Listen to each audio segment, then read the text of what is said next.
Quand j'étais plus jeune, au moment d'aller à l'église, je sautais par la fenêtre de ma chambre qui était au rez-de-chaussée pour ne pas avoir à aller à l'église et je partais au terrain. Donc je trouvais toujours le bon timing pour ne pas avoir à me rendre à l'église. Et aujourd'hui, le paradoxe, c'est que j'essaye d'aider des sportifs à rentrer par la petite porte de l'église en allant vers eux et en leur faisant découvrir la foi chrétienne. Je suis passionné de football et de sport en général depuis que je suis tout petit et j'y trouvais vraiment une reconnaissance et j'avais envie de percer dans ce domaine-là. Je réussissais plutôt pas mal avec les équipes régionales de mon club.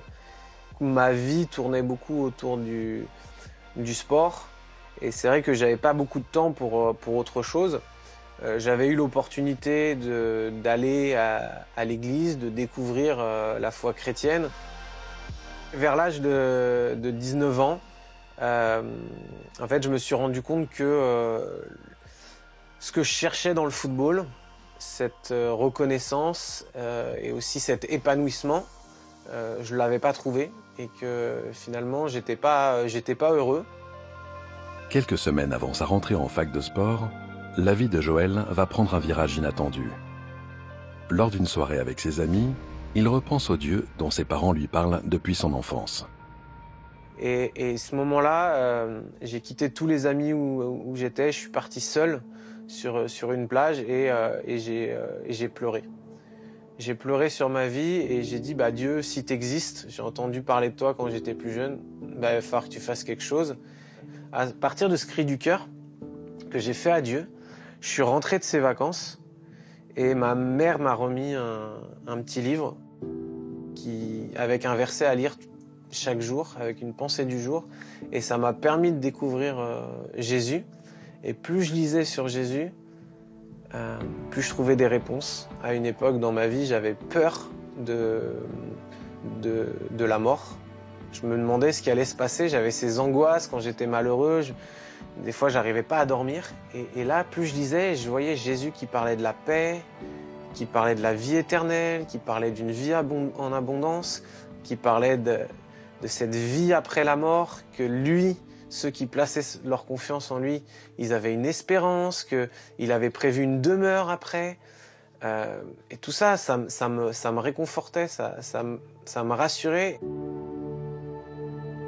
Quelque temps plus tard, alors qu'on lui propose le travail de ses rêves, un poste d'entraîneur dans un club de football, il décide de le refuser pour servir Dieu à plein temps.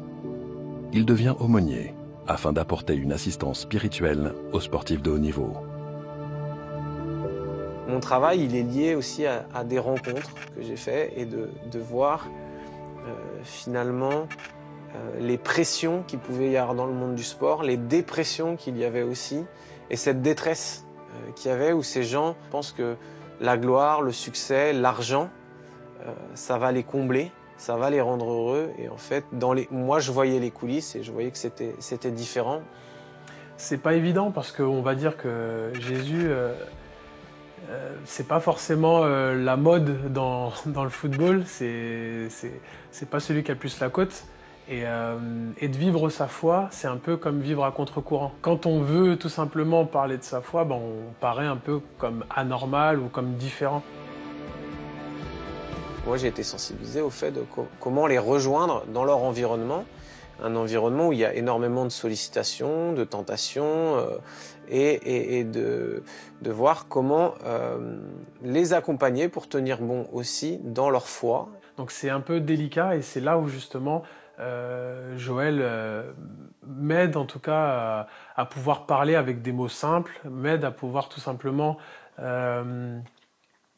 avoir l'audace aussi d'en parler avec mes coéquipiers, avec même des journalistes ou autres.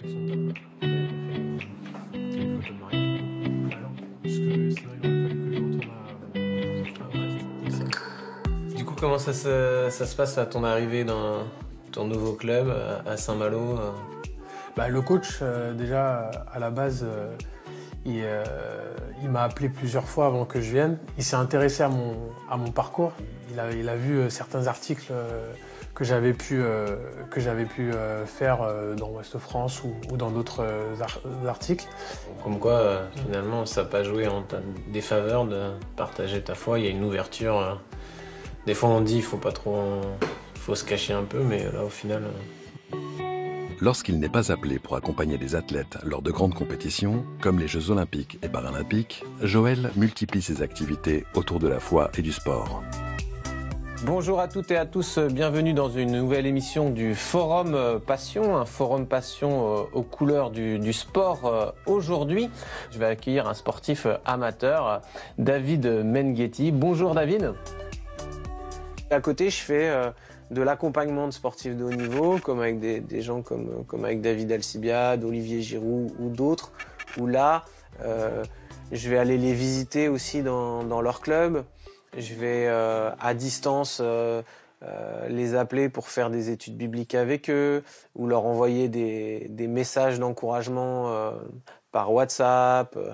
Dans ma vie sportive et dans ma foi, donc voilà, je voulais mêler les deux. Et en fait, il y a beaucoup de questions que je me posais où j'arrivais pas à trouver des solutions.